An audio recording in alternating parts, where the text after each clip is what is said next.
Hello guys, welcome back to my channel. For today's video, gagawa tayo ng dishwashing liquid. Ito nga pala yung DIY kit for dishwashing liquid na binili ko. Makakagawa ka ng 15 to 16 liters using this kit. So nabili ko siya online. So i-unbox muna natin.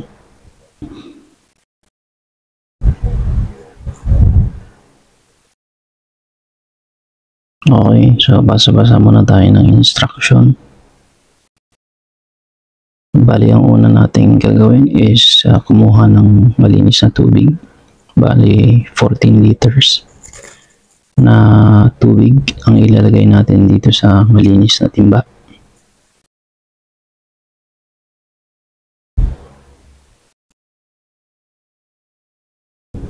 Make sure na i-follow natin yung sukat kasi lalabnaw yung mixture pag kulang o sobra ang tubig. Next naman natin ilagay ay yung bubble booster.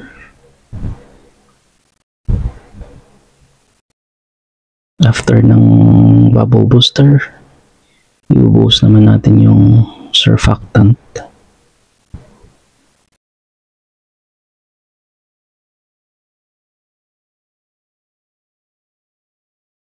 Bali, ang tip dito is gupitin nyo lang ng maliit sa dulo ng plastic at ibuhos ito paikot sa tubig katulad ng ginagawa ko.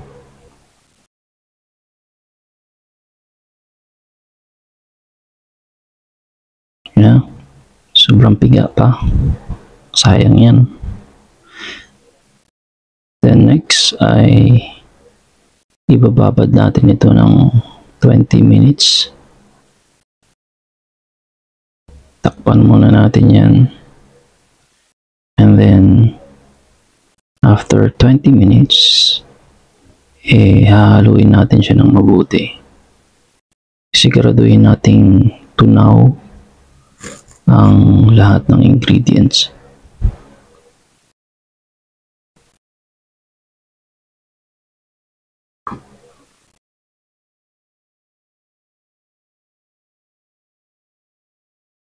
Okay, halo-halo muna tayo. Bali, yung ginamit kong pang halo dito is yung PPR na plastic. Siyempre, nilinisan ko muna yan bago ko ginamit.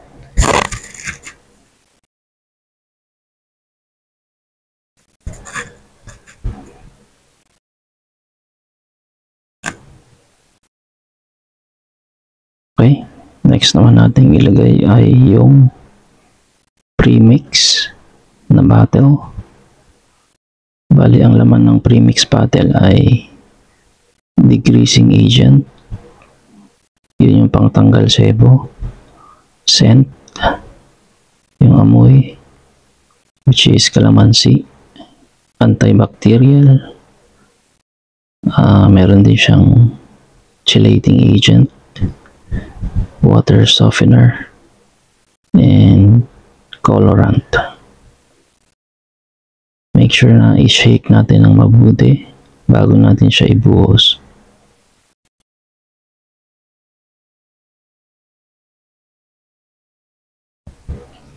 At pagkabuhos, syempre kailangan nating haluin ng mabuti. Mas maganda isang direction lang yung paghalo natin. Kung paikot, isang direction lang ng paikot. Kung pakaliwa, pakaliwa, pakanan, pakanan.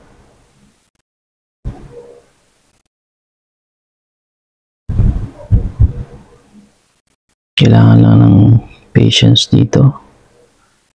Hindi natin siya kailangang madaliin. Siyempre, kung minadali mo ang isang bagay, expect mo na mayroong negative effect at the end. So we need more patience.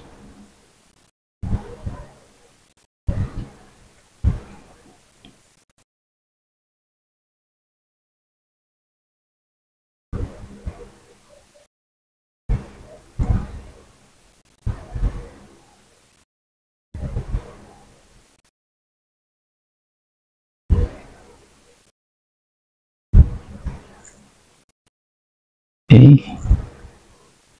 Halo-halo pa rin tayo ngayon.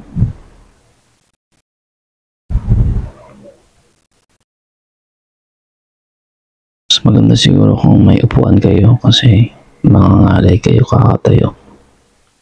For the sake of the video, kailangan kong tumayo. Kasi maliit lang yung space ko.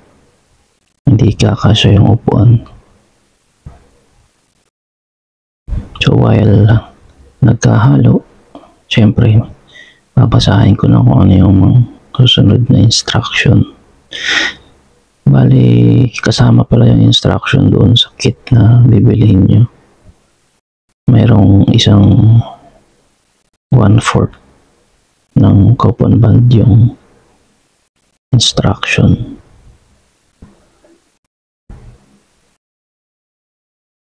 For safety purposes nga pala, always use mask and gloves when handling chemicals for your safety.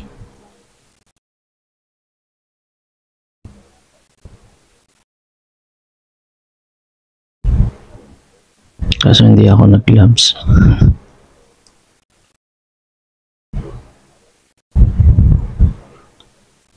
Okay, ang next nating ilalagay ay yung thickener. So, base sa instruction, kailangan nating unti-unting ibuhos ang thickener.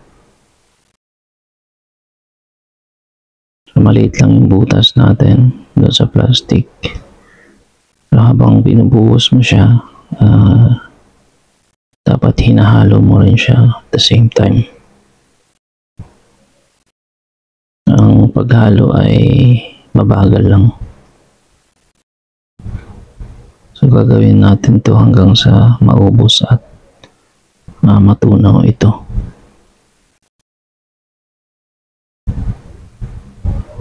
Pag siguradong tunaw na,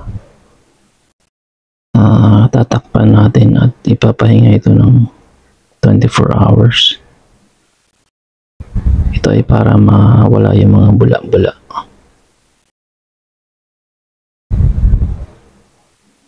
Yan, ito yung matagal. Hindi ko sinubukang ibuhos lahat kasi sa instruction kailangan unti-unti lang daw eh.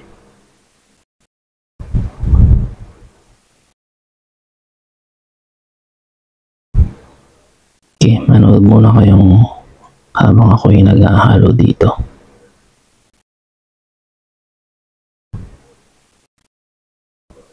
Matagal-tagal na haluan to.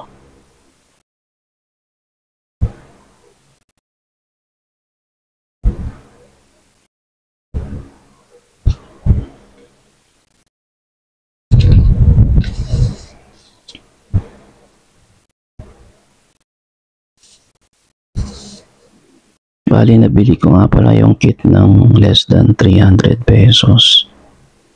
Kasama na shipping doon. So kung may free shipping ka, babayaran mo lang talaga is yung amount ng product. I can say na well trusted yung company na pinagbilhan ko, yung store na pinagbilhan ko nito. Kasi ang dami na nilang customers.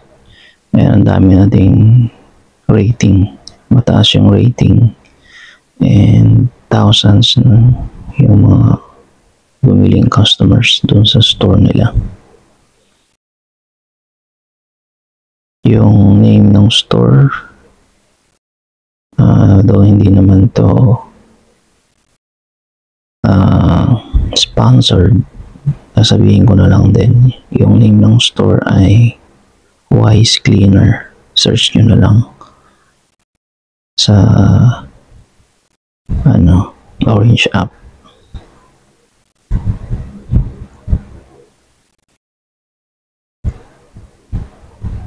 Yan, almost done na tayo dito sa paglalagay ng thickener.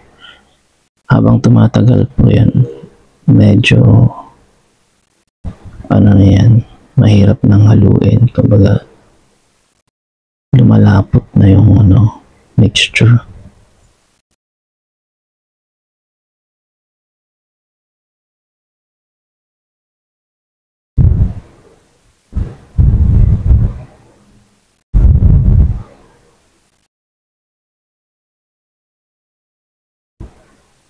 Lakas ng hangin.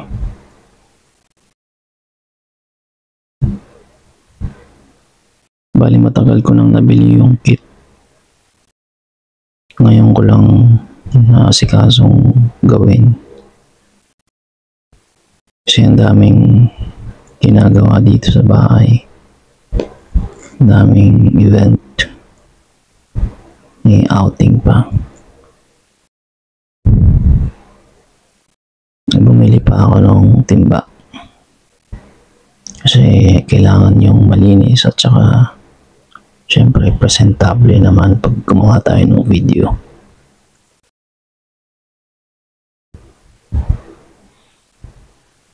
Yung sukat nitong timba na binili ko is 15 liters.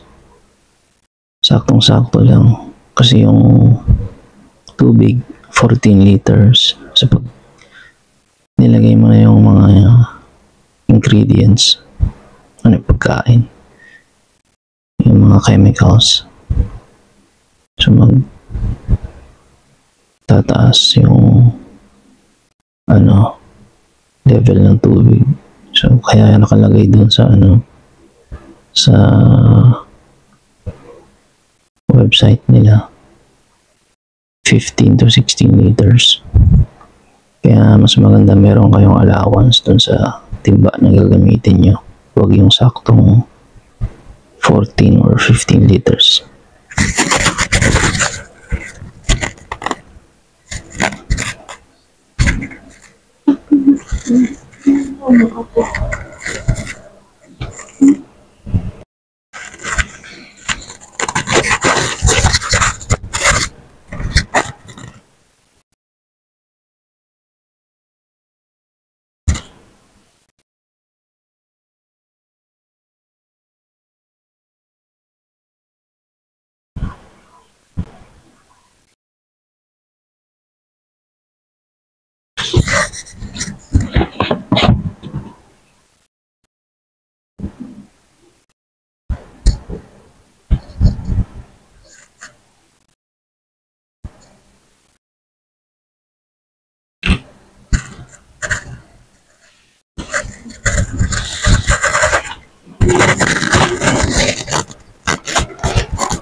Okay.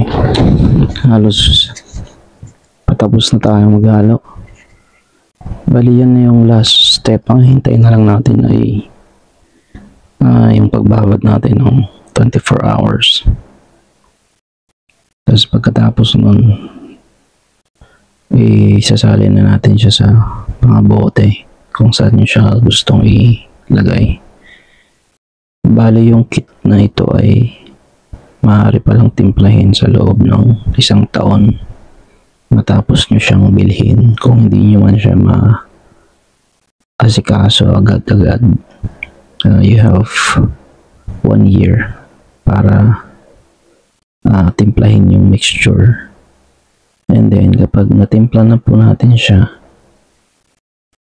maaari nyo itong ubusin or maaari itong tumagal ng 6 na buwan hanggang sa 1 taon, depende sa paano nyo in-store yung dishwashing liquid nyo.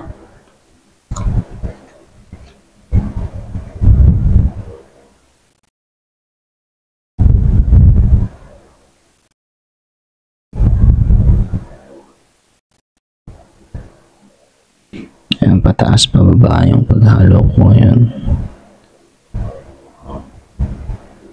para siguradong halong-halo talaga siya. Tunaw lahat yung mga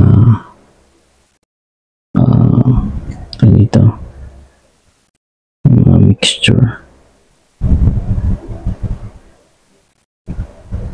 mga ingredients.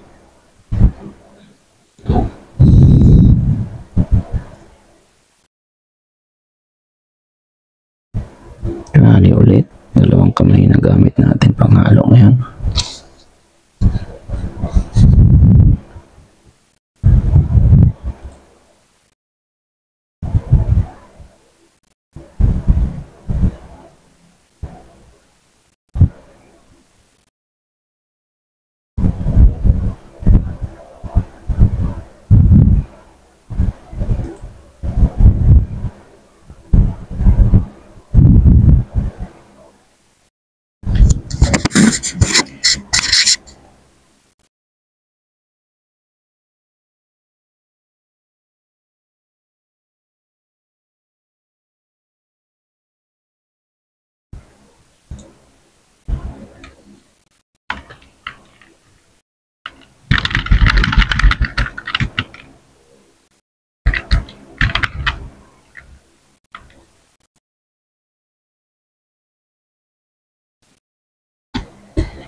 Ayun, medyo malapit na.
I guess we're done here. Okay na to.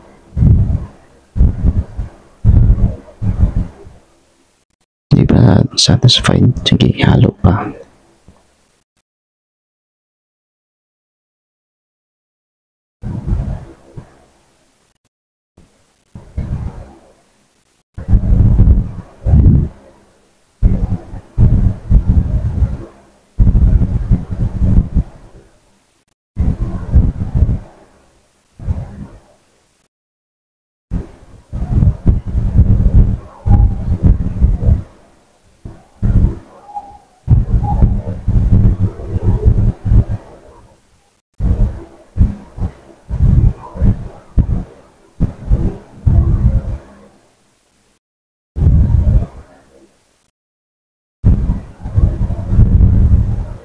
Okay, that's it.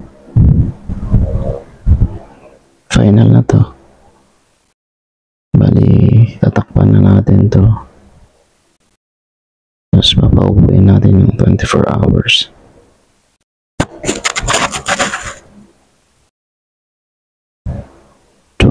Hours later.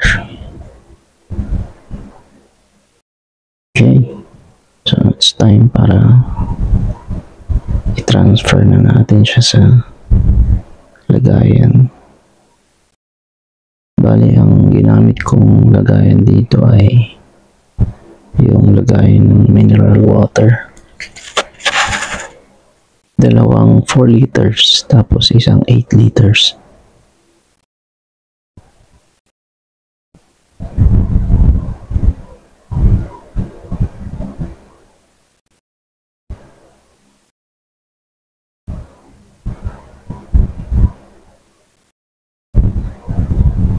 Liters tong nilalagyan ko.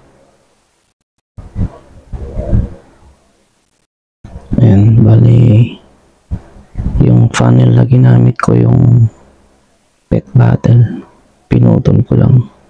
Tapos yung pinakaulo, yun yung ginamit kong embudo. Tapos yung nasa ilalim, yun yung ginagamit kong pangtabo, yung pang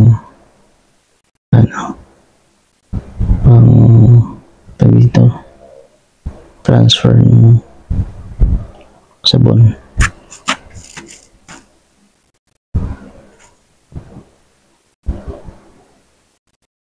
Kailangan mo lang talagang hawakan ng mabuti kasi syempre sabon yan madulas. Ayan. Tsaka ang bango nyo guys. May ano talaga siya, kalamansi, fresh na fresh.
Ay, nakadalawa na tayo.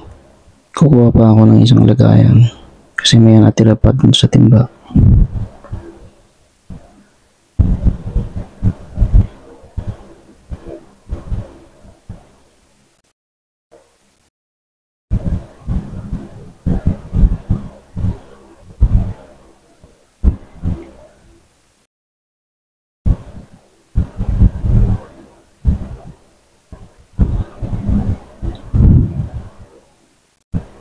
Minimal lang yung cut na ginawa ko dito sa video para makita nyo talaga yung actual.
At yun na nga, nakagawa na tayo ng maraming dishwashing liquid. So kung pang